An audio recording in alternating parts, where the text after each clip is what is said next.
The things that you want to avoid in corporations in terms of committing fraud, especially in banks, let me start there.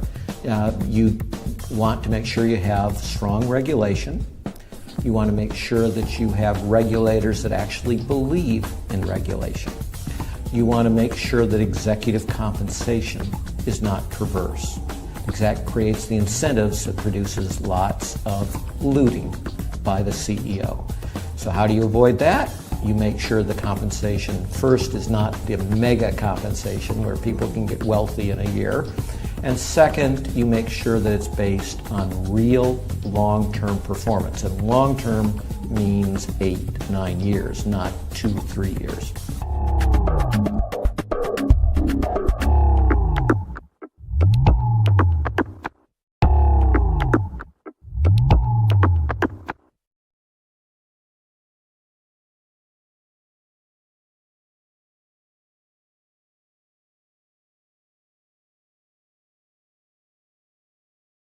My name is Taryn Hart, and I'm with Occupied Media, and I blog at plutocracyfiles.com.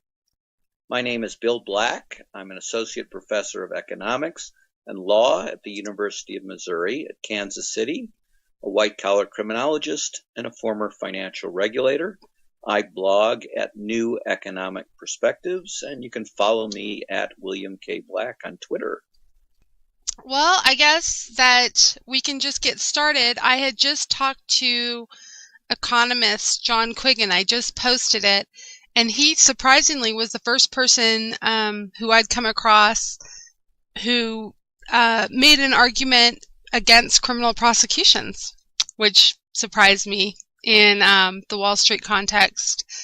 And so I guess that's what we need to talk about, is whether there's been criminal activity. I think your position has been clear that you think that there has been widespread criminal activity, and then whether there should be prosecutions, whether that's something that we should pursue and why. Sure. Is it his position that there isn't criminality? I think that we shouldn't prosecute it? Well, I think he kind of suggested both. So what he said is he thinks that in fact the things that there's some criminals such as Madoff, and there's a few criminals, but for the most part, what's so bad is that it wasn't criminal what people say at Goldman Sachs was doing. And so he made an argument that there wasn't criminality. And then he also made an argument, and again, these are very brief. I don't want to pin too much on Professor Quiggin because I really like him, but it gives me a good jumping off spot. Then he also said, and if you look at the .com, where the .com crash, we did have criminal prosecutions, and that really didn't get us anything. That really wasn't a good use of our efforts, I suppose. Okay. Those were his arguments, so I figured that was a reasonable jumping off point for speaking with you. In fact, on his site, somebody said you need to talk to William Black. And I said, I'm interviewing him, soon. So we will. Okay. So how do we know whether criminality has occurred? Mm-hmm. How do we present it in court so that we can get convictions or favorable results in civil suits and enforcement actions? We first explain to people how an honest bank would operate, and then we show why what they did at this particular bank makes no sense for an honest bank, but makes a lot of sense for an entity engaged in fraud. And in this context, there are many different kinds of things we call in criminology control frauds. Those are frauds by the people who control seemingly legitimate organizations and use them as a weapon to defraud others. I'm going to concentrate on the financial sphere, where the weapon of choice is accounting. So there is, for a lender, a 4-ingredient recipe for maximizing accounting control fraud. Mm-hmm. It's pretty straightforward. First ingredient, grow like crazy. Second, make really, really crappy loans, but at a premium yield. Third, have extreme leverage. That just means a lot of debt compared to your equity. And 4, put aside only trivial reserves for the inevitable losses that could be coming. If you do those 4 things, you are mathematically guaranteed in the short run to report not just profits, but record profits. George Akerlof and Paul Romer called this the sure thing. And this sure thing produces three things that are actually sure things. First, it produces the record short-term fictional income. Second, it produces incredibly large executive compensation. And third, if you think about the recipe again, it is the perfect recipe for causing devastating actual losses. Now, honest banks, of course, wouldn't be deliberately making crummy loans and not setting aside reserves for those losses, because that would guarantee that the bank would fail, and an honest bank doesn't operate in that fashion. We also have things that we call in criminology markers of fraud. These are things that make no sense for, again, an honest lender. So one of the markers for fraud is appraisal fraud. An honest lender would never inflate the appraisal, because the appraisal, of course, is of the security property, the collateral, and that's your great protection against loss.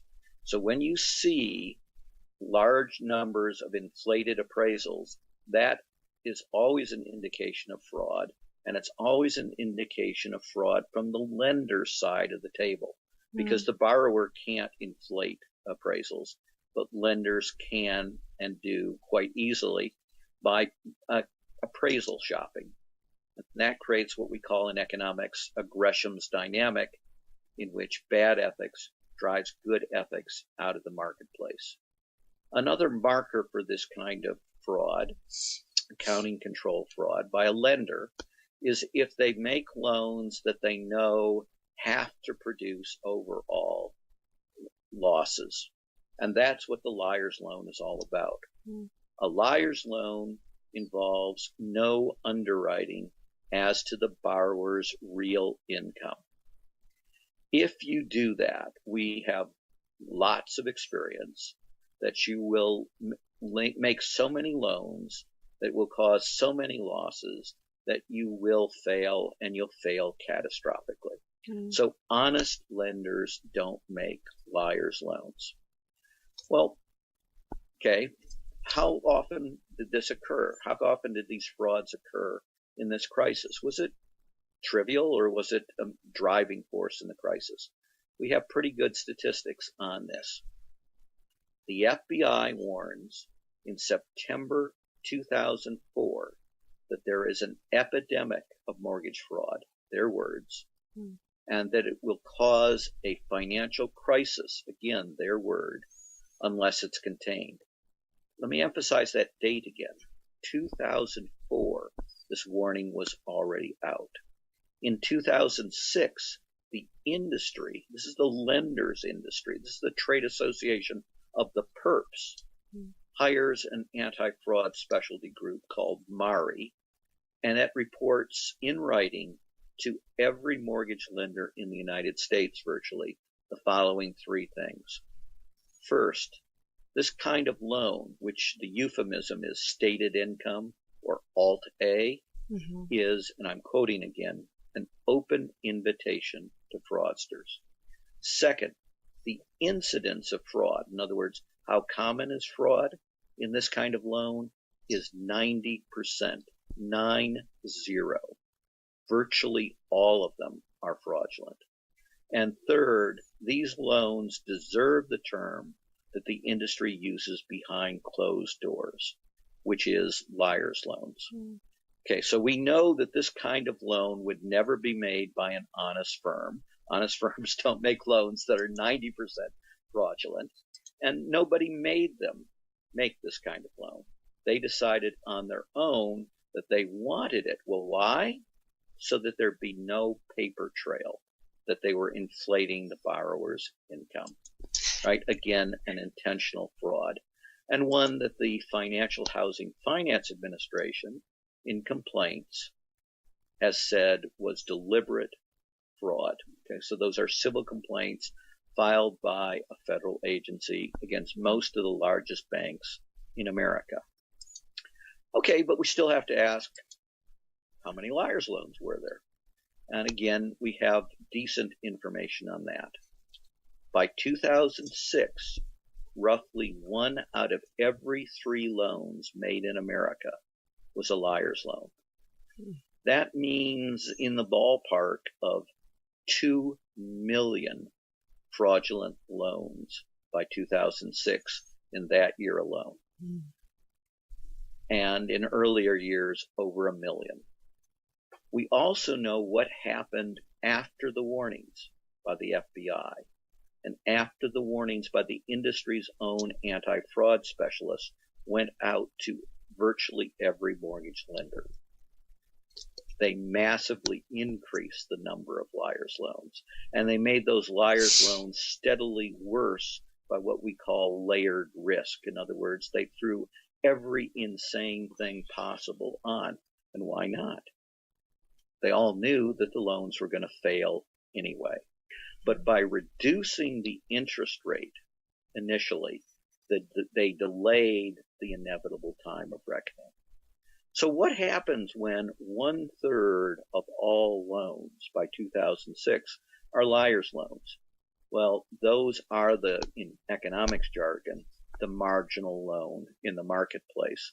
This is what drove the financial bubble to hyperinflate and extend its life for several years.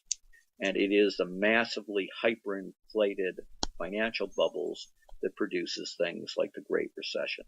So far from being a distraction or a few rotten apples in a barrel, we have good evidence that the liar's loans were endemically fraudulent, that they were made by fraudulent entities to enrich their senior officers, that they drove the hyperinflation of the bubble, extended its life for several years, and were a leading factor in producing this crisis. So as to the first argument, this is something in which we have good information, and it's been almost entirely ignored by economists. It's hard to find a single economist who even acknowledges the 2004 or the 2006 warnings. There are a few economists that admit that liar's loans largely drove the bubble in the late stage and produced the catastrophic losses, but virtually none that put it all together and say, oh, my God, I've just described a massive epidemic of accounting control fraud. Let's go to the second point that the person has, and that is, should we do anything about it? Should we allow people to loot with impunity who are elites? I would argue that's a very bad solution. In the savings and loan crisis, our agency made well over 10,000 criminal referrals against the most elite frauds that drove that crisis. And I would remind people that the National Commission that looked into the causes of that crisis said, and I'm quoting again, at the typical large failure, fraud was invariably present. There we made the referrals very high quality. We worked with the FBI and the Justice Department to prioritize the absolutely most elite cases. It was called the top 100 list of the worst savings and loans. That translated to somewhere around 500 to 700 elite individuals, represented by the best criminal defense lawyers in the world. We got a 90% conviction rate, and so the great bulk of the over 1,000 felony convictions that we got in cases designated as major by the Justice Department were the most elite participants. In the current crisis, in the lead up to it, the federal regulatory agencies, the banking agencies, destroyed their criminal referral units, eliminated them. So our agency, the Office of Thrift Supervision, which had made more than 10,000 criminal referrals in the savings and loan crisis again, made 0 criminal referrals in this crisis. The Office of the Comptroller of the Currency, which regulates the largest national banks, made 0 or 3 criminal referrals, depending on the source that you believe. If it made 3, they were trivial. Mhm. The Federal Reserve made 3 criminal referrals, all unimportant to the overall crisis. The FDIC doesn't release the number, but it's extremely low and doesn't appear to have identified any of the major frauds. So what happens when you don't respond to the frauds? In the savings and loan crisis, the crisis was led by a wave of deregulation and desupervision in 1982. By 1983, there was a new chairman of the agency, and despite both Republicans and Democrats, who were virulent opponents of what we did, we aggressively re-regulated the industry, contained that crisis so that it caused no recession at all, cost a huge amount of money, $150 billion, but of course, compared to this crisis, where the household sector alone in America lost $11 trillion. A trillion is 1,000 billion. The savings and loan crisis was contained precisely because people took fraud seriously, identified the markers of fraud, allowed us to prioritize those institutions for early closure, and we also figured out their Achilles heel. And that was that second and first elements working together of the fraud recipe. We restricted growth, which killed all of the frauds. Here, when we ignore fraud, we allow these crises to become global in scope, causing great recessions here, and completely unresolved crisis in Europe, as people can see, what's happening in Greece right now, but also Portugal, Ireland, Spain, Italy, and Iceland. Now, if you have a world in which the most elite individuals, the 1%, in fact, the 1,000th of the 1%, the 400 wealthiest families, about 40% of them get their wealth from finance. If you allow them to become wealthy through fraud, and you allow them to defraud America, defraud much of the rest of the world, cause a great recession, cost 10 million people their job, cause $11 trillion in losses, and that's just in the household sector, and say, we're going to let you do that with impunity, then you guarantee a future of crony capitalism, complete rule by the 1%, and a series of recurrent, intensifying financial crises. It is these frauds that are the great massive job killers. It is these accounting control frauds that are the weapons of mass destruction of wealth in the world. And the idea that we should do nothing, hold them not in the least accountable for their frauds.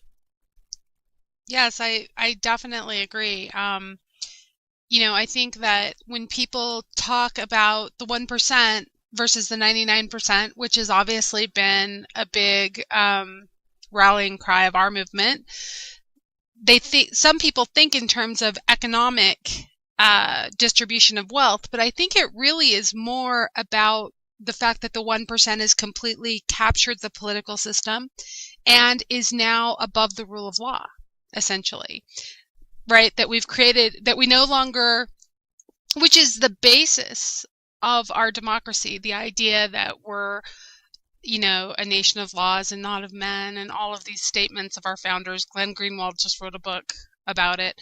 And so, I think criminal prosecutions are extremely important from that.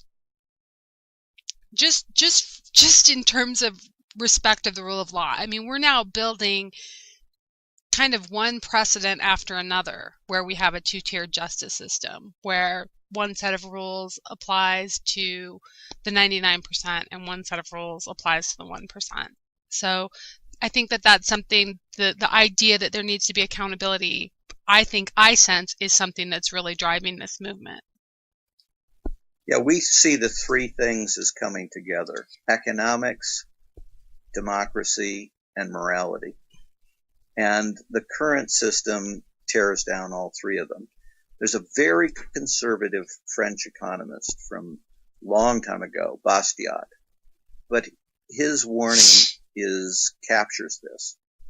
When plunder becomes a way of life, he said, a rule of law develops that makes it legal to plunder, and a system of morality develops that celebrates plunder. And that's the ultimate loss when you get into that situation. I tell people I have no difficulty explaining our crisis to somebody from Indonesia because they know all about crony capitalism. But so this is a simultaneous assault, this wave of fraud, on our ethics, on our democracy, and our economy.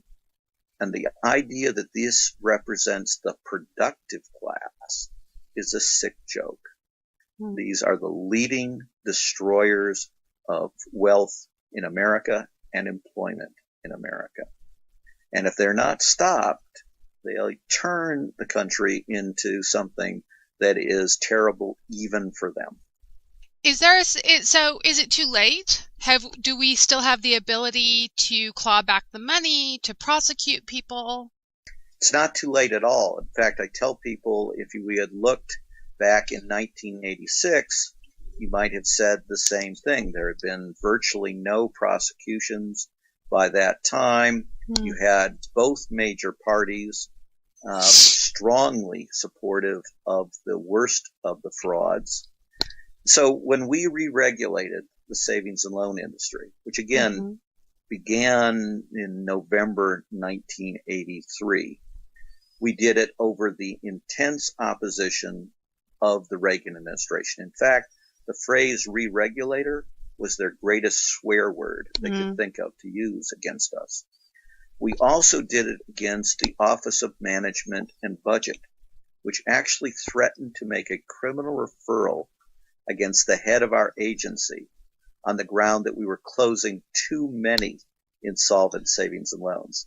I don't think you've noticed that problem recently with regulators being too aggressive in closing insolvent banks. We did it over the opposition of a majority of the members of the House of Representatives who co-sponsored a resolution telling us not to go forward with re-regulation.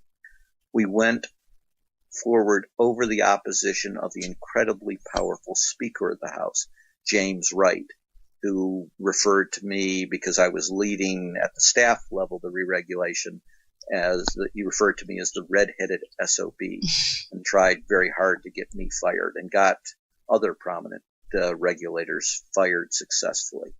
We did it over this opposition of the 5 U.S. senators that Charles Keating recruited, by the way, using Alan Greenspan as his lobbyist, to intervene on behalf of the most notorious fraud in the savings and loan crisis, Charles Keating's and his Lincoln Savings, where those 5 senators tried to block us from taking regulatory action against a massive violation of the rules. The Reagan administration actually tried to give power over our regulatory agency to Charles Keating. Our regulatory agency was run by 3 presidential appointees, and the administration attempted to appoint 2 members supported by Charles Keating. Can you imagine how big the savings and loan debacle would have become if the federal regulatory agency had become controlled by the worst fraud? We did it over the opposition of every economist who spoke on the subject, all of whom said we were insane. Didn't we understand regulation was the great evil? Deregulation was the great answer to all problems. We did it over the opposition of almost complete opposition of the business press. And our only real ally was then Federal Reserve Chairman Volcker.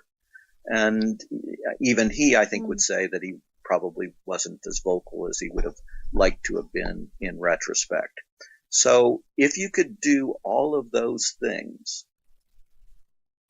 over the opposition of all of those people, it's much easier to fix the problem now.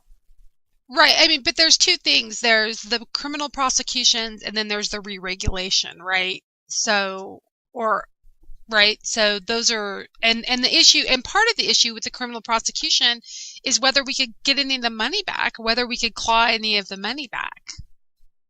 Right, but all of these things are related. You can't have successful criminal prosecutions against large numbers of elite bankers unless you have the very aggressive, high priority support of the regulators. Right. We have to serve as the Sherpas in both senses to get you to the top of the Himalayas.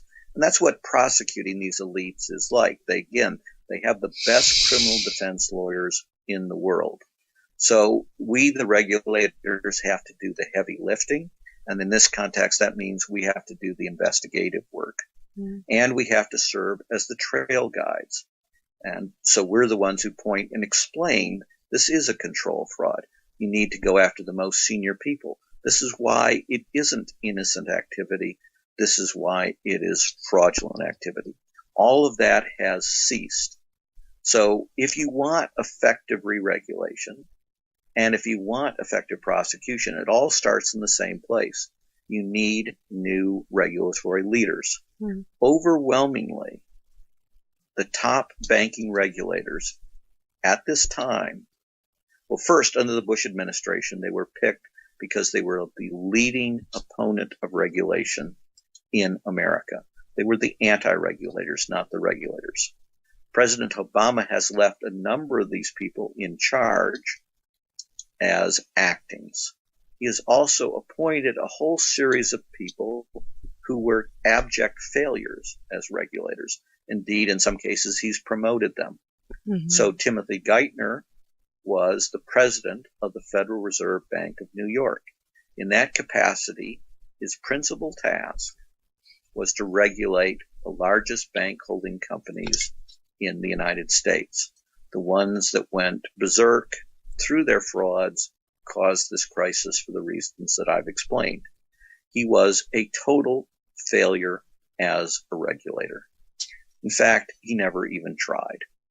In addition to being completely ineffective, he never even raised a warning about the crisis. What did President Obama do? Promote him and make him Treasury Secretary. Ben Bernanke was supposed to regulate, of course, all kinds of banks and bank holding companies. On top of that, the Federal Reserve had unique authority in the United States under a law called HOEPA, which is Homeowners Equity Protection Act. And that act goes all the way back to 1994, allowed the Federal Reserve, and only the Federal Reserve, to regulate every mortgage lender in America. And that was critical because most of these liars' loans were made by entities that were not subject to federal regulation, except under this HOEPA exception. And so Alan Greenspan's colleagues on the Fed went to him and begged him to use this authority, warned him about what was happening in these non-prime loans. And first, Greenspan refused, and then Bernanke refused to use this authority. It was only used finally in August 2008, and that was, of course, just a little late, since all such loans had basically died a year before. So what I'm saying is that Bernanke uniquely had the authority, as did his predecessor, Alan Greenspan, to prevent this crisis by preventing liars' loans. They refused to use the authority. So Ben Bernanke is the biggest regulatory disaster in history. You can, maybe he's in a horse race with Alan Greenspan. Collectively, together, they were awful. Ben Bernanke is a partisan Republican. He was president of chairman of President Bush's Council of Economic Advisors, and Obama reappointed him to run the Fed. So you take somebody who's a partisan member of the opposing party that's been a complete disaster, and you reappoint them. It's just bizarre. We live in a world in which people are chosen as our top regulators on the basis that they will be most hostile to effective regulation.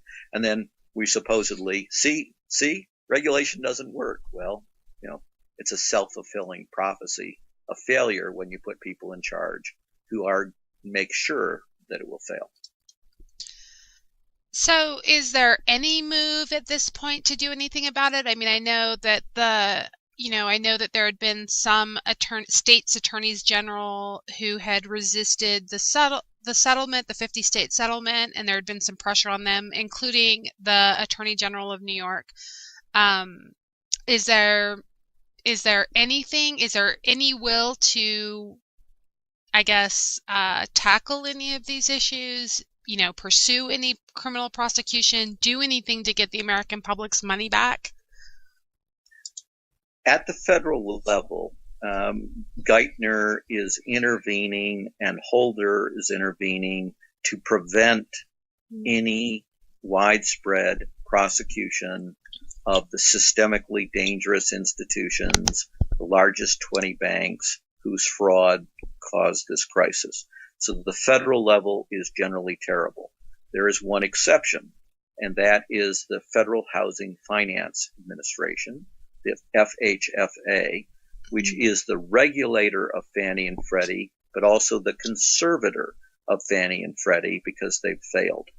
In its capacity as conservator, the FHFA, about 6 weeks ago, sued 17 of the largest banks in America and said, not only did you sell endemically fraudulent liar's loans to Fannie and Freddie, but you did so by making false representations and warranties. That's fraud.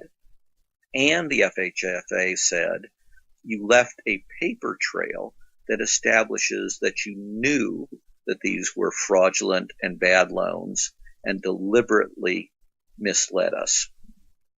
Now, that removes any excuse that the administration has for not prosecuting. It makes a mockery of the claim that most of this stuff was legal. They found exactly the opposite. And by the way, this is with minimal investigation. The FHFA doesn't have the ability to convene a grand jury, didn't use the FBI as investigators, didn't have bank examiners investigating the facts. This is simply by doing a document discovery request and looking at those documents. So the Justice Department could produce a far more powerful case, and its refusal to do so is a violation of every principle of American justice and will destroy America if it continues. The states have been far better than the federal government through their attorney generals. And again, they warned long and hard about this crisis coming. And again, the Federal Reserve ignored their warnings at hearings that were held on the non-prime loans.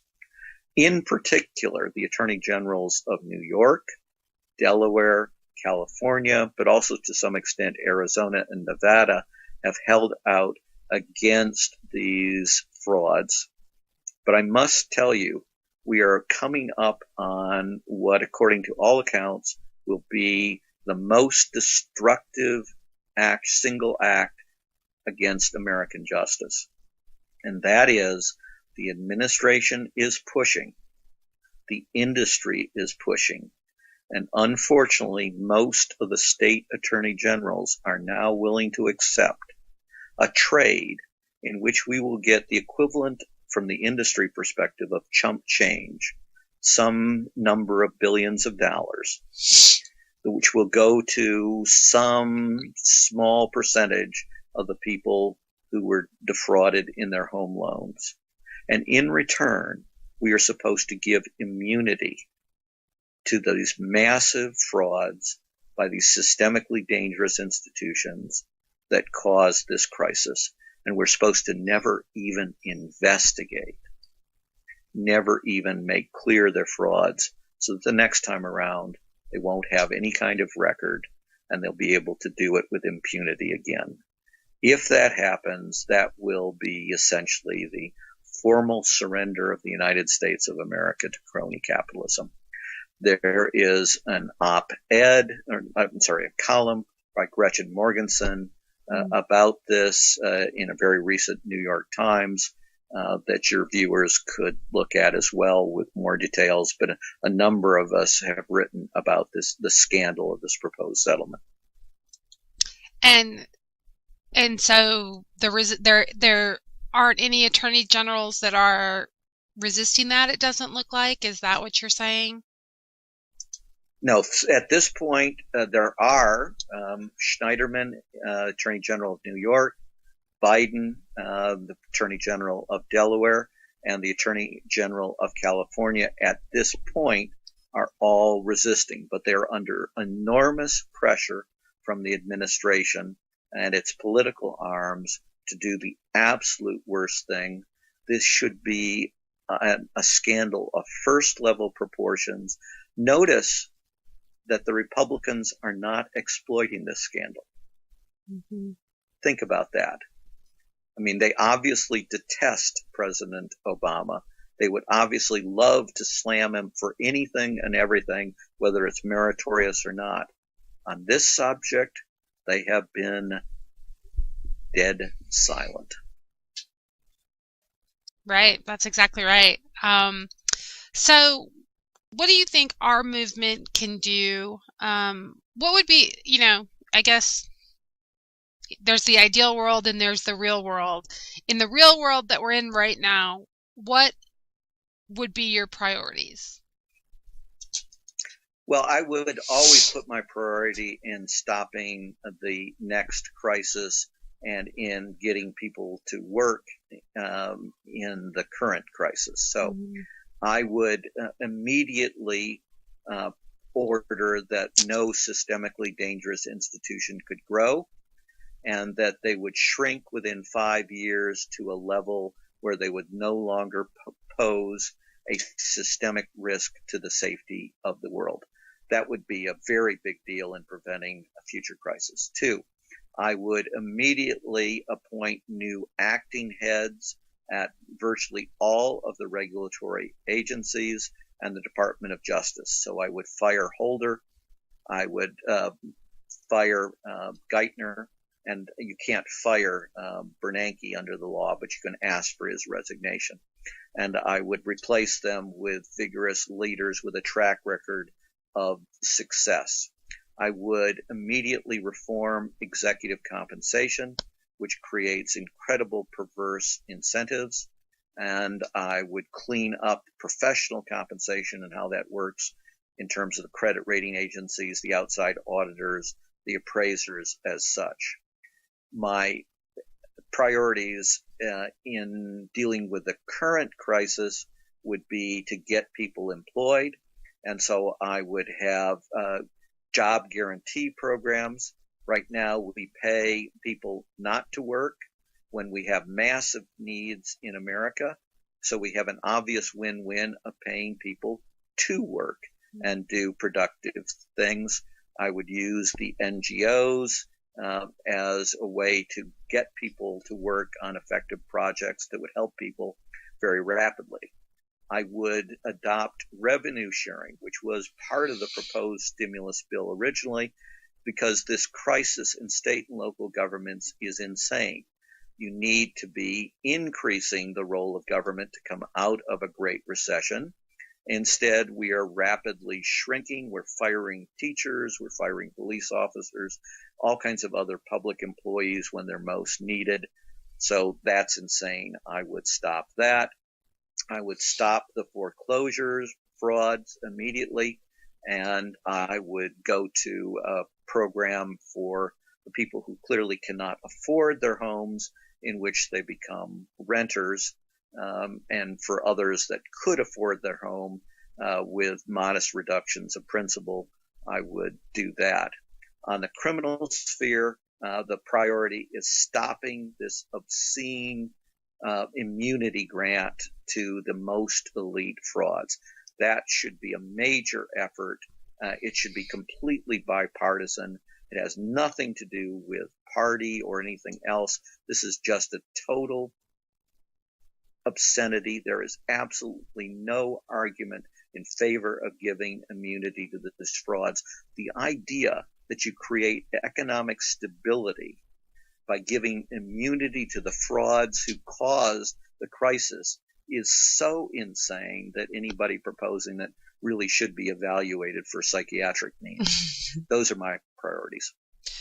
Right, and just with that last point, the argument that's being made is that we need to settle this, we need to give them immunity because it's creating too much uncertainty. And so the idea is, right, if we immunize them, that we're going to somehow, make things more stable, when in fact, I think what you're arguing, what you're saying, is that creating a situation in which they can do these things with impunity actually creates systemic risk. Well, yeah, and systemic risk of a very particular kind. Mm-hmm. The only risk is when the economy will blow up again. Right. There's no doubt that it will blow up again if you keep the system, and there's no doubt that it'll blow up worse because of it. The idea that you can leave frauds in power, I mean, would they make the same deal with Al-Qaeda? Mm-hmm. We're suffering from uncertainty on this. So if we just immunize Al-Qaeda, it'll all go well. I don't think so. Right. I had recently just talked with Josh Zinner, who works for an organization called NEDAP, which is in New York City, and they work in some of the neighborhoods such as South Jamaica, Queens, and neighborhoods in Brooklyn, which were, as he said, kind of ground zero for these predatory lenders who were doing these insane loans. And he, affirmed much of what you're saying, that back in the 90s, when they were watching all of these things come into existence, it's very clear that these predatory lenders and then he explains how these predatory lenders were then purchased by major banking institutions. So Countrywide, I think, is the example that we all know of, but he named some other specific predatory lenders that were purchased by Citibank and purchased by all of these various places. That the loans that they were doing were meant to blow up within a couple of years. And then what they did is went in and refinanced for years and years and years. They called it, and I'm not going to remember the term, loan flipping, that they would go in and refinance all of these loans. So, and he said that they were warning on the ground about all of this fraud for years, and that it was very clear, even from their perspective, just looking at these neighborhoods that were so hard hit, which were predominantly African American working class communities, that they were warning on the ground that it was systemic, that there was no chance it wasn't systemic when they were looking at whole neighborhoods being devastated by these loans. So it's clear that the warnings were coming from a lot of different areas. It's also clear that everybody knew what was going on. There was kind of this claim early on that made me very suspicious about how everything was too complicated and nobody knew what was going on. And it's clear that, in fact, everybody did know what was going on. Yeah, I can confirm a number of these things. Yes, it was overwhelmingly advocates for the poor that instead of saying, oh, don't look at this, we're saying quite the opposite to the Fed. They were saying this is an enormous problem area. It's rife with predatory lending. You should look. So instead of consumer and housing advocates being the great villains in this piece, they're the people who in many cases tried to warn the Fed, again, to use its authority under OFHEO to prevent this crisis. Indeed, I can confirm in particular aspects of the timing. In 1990 and 1991, it's a long time ago, liar's loans and subprime loans became fairly common in one part of the country, Orange County, California, where all good frauds originate. We were the regional savings and loan regulators, and we killed that by normal supervisory means because it was obvious that such loans had to end in disaster, and it was obvious that such loans were targeting the least financially sophisticated folks and minorities, and not just African Americans, but in particular Latinos, especially Latinos who were not as strong in English. Because after all, you're presenting documents in a foreign language that they can't read. So what did those frauds do? Well, the leading one gave up its federal charter, gave up its deposit insurance voluntarily for the sole purpose of escaping our jurisdiction, because we would have no jurisdiction over them once they gave up their federal charter. They founded AmeriQuest, which became the most notorious of the frauds and predatory lenders. And their leading competitor was another husband-wife team that we had removed and prohibited from the savings and loan industry as well. So they went to this area that had no federal regulation, mortgage banking. We had, however, been able to make, in addition, referrals for race discrimination and discrimination on the basis of ethnicity. And so the Justice Department went after AmeriQuest. So that's the second strike. Whereupon AmeriQuest promised it would never do anything bad again. Whereupon they immediately went back to the same old stuff. This time they were sued by 49 state attorney generals, plus the Attorney General of the District of Columbia, plus the Federal Trade Commission. And if you ask why not all 50, it's because Virginia at that time actually had some real regulations. And so AmeriQuest did no business in Virginia because its whole purpose was to escape any kind of effective regulation.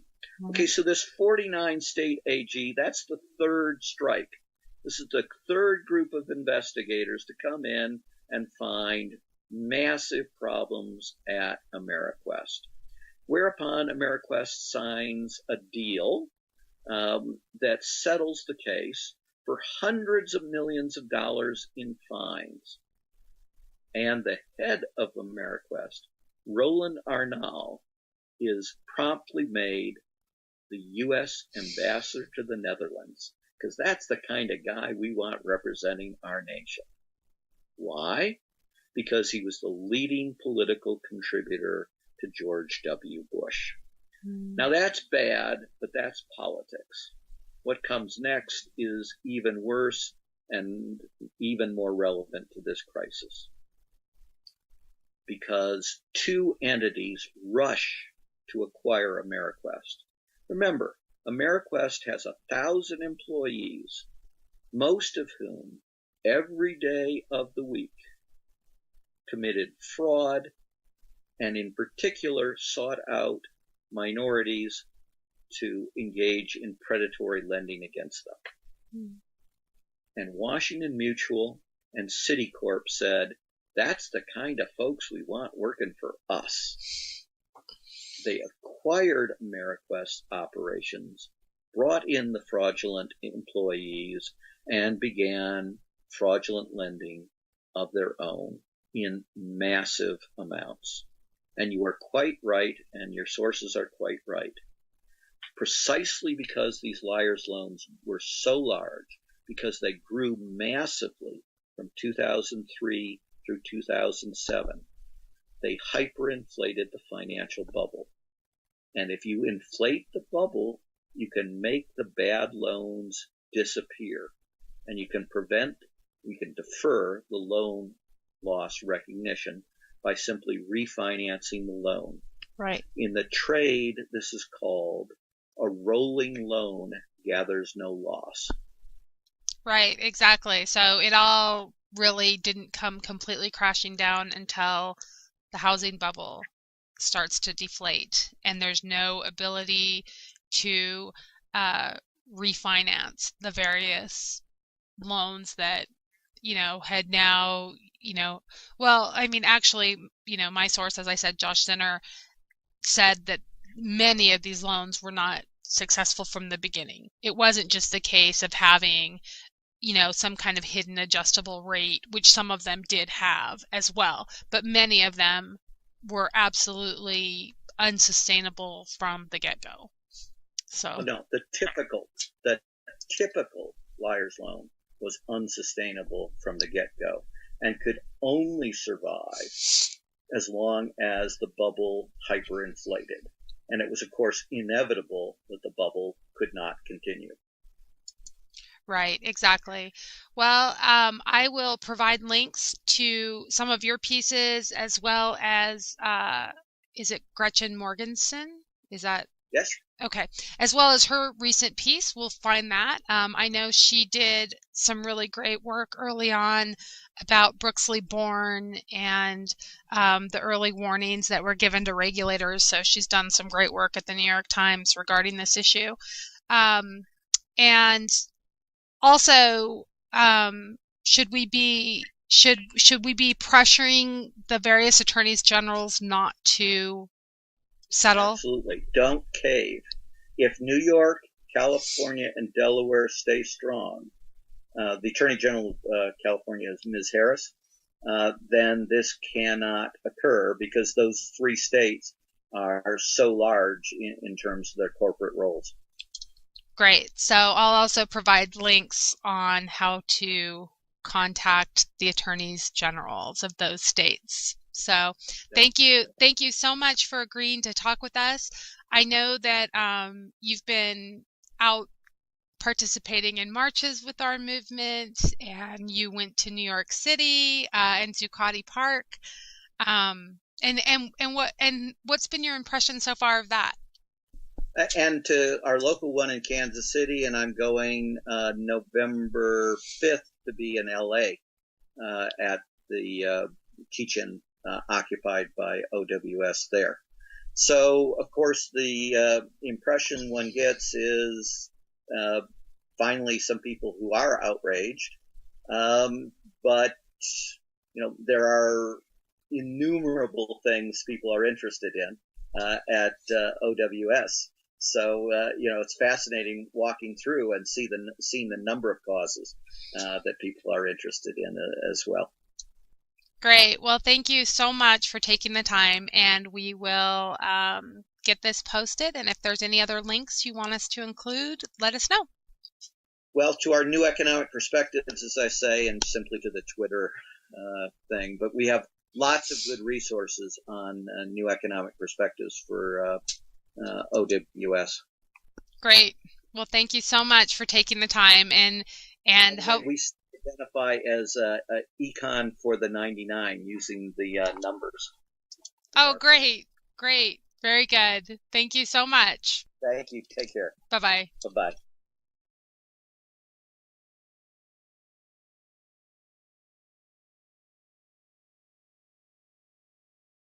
In this context, there are many different kinds of things we call in criminology control frauds. Those are frauds by the people who control seemingly legitimate organizations and use them as a weapon to defraud others. I'm going to concentrate on the financial sphere, where the weapon of choice is accounting. So there is, for a lender, a 4-ingredient recipe for maximizing accounting control fraud. It's pretty straightforward. First ingredient, grow like crazy. Second, make really, really crappy loans, but at a premium yield. Third, have extreme leverage. That just means a lot of debt compared to your equity. And 4, put aside only trivial reserves for the inevitable losses that could be coming. If you do those 4 things, you are mathematically guaranteed in the short run to report not just profits, but record profits. Georgia. In the Wall Street context. And so I guess that's what we need to talk about, is whether there's been criminal activity. I think your position has been clear that you think that there has been widespread criminal activity, and then whether there should be prosecutions, whether that's something that we should pursue and why. Sure. Is it his position that there isn't criminality, I or think that we shouldn't I think he prosecute it? well, I think he kind of suggested both. So his first what he said is he thinks that in fact the things that there's some criminals such as Madoff and there's a few criminals, but for the most part, what's so bad is that it wasn't criminal what people say at Goldman Sachs was doing. And so he made an argument that there wasn't criminality. And then he also made an argument, and again, these are very brief. I don't want to pin too much on Professor Quiggin because I really like him, but it gives me a good jumping off spot. Then he also said, and if you look at the .com, where the .com crash, we did have criminal prosecutions, and what did that? And that really didn't get us anything. That really wasn't a good use of our efforts, I suppose. Okay. Those were his arguments, so I figured that was a reasonable jumping off point for speaking with you. In fact, on his site, somebody said you need to talk to William Black, and I said, "Oh, I'm interviewing him, soon." So we will. Okay.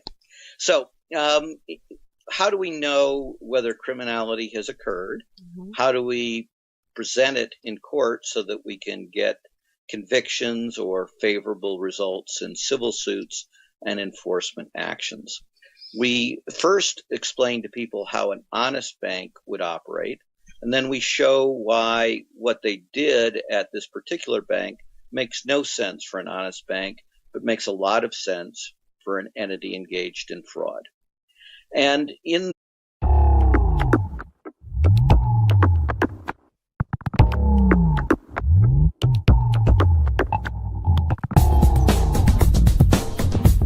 the things that you want to avoid in corporations in terms of committing fraud, especially in banks, let me start there.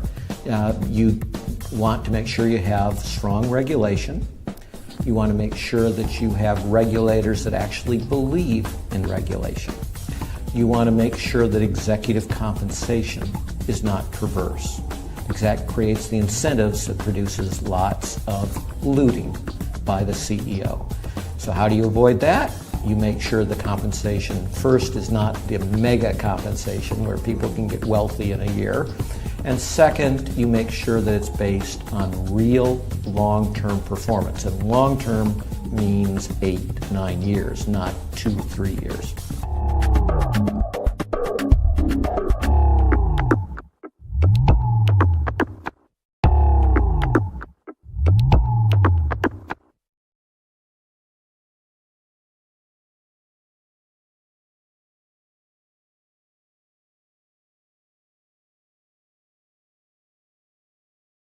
My name is Taryn Hart, and I'm with Occupied Media, and I blog at plutocracyfiles.com. My name is Bill Black. I'm an associate professor of economics and law at the University of Missouri at Kansas City, a white-collar criminologist, and a former financial regulator. I blog at New Economic Perspectives, and you can follow me at William K. Black on Twitter.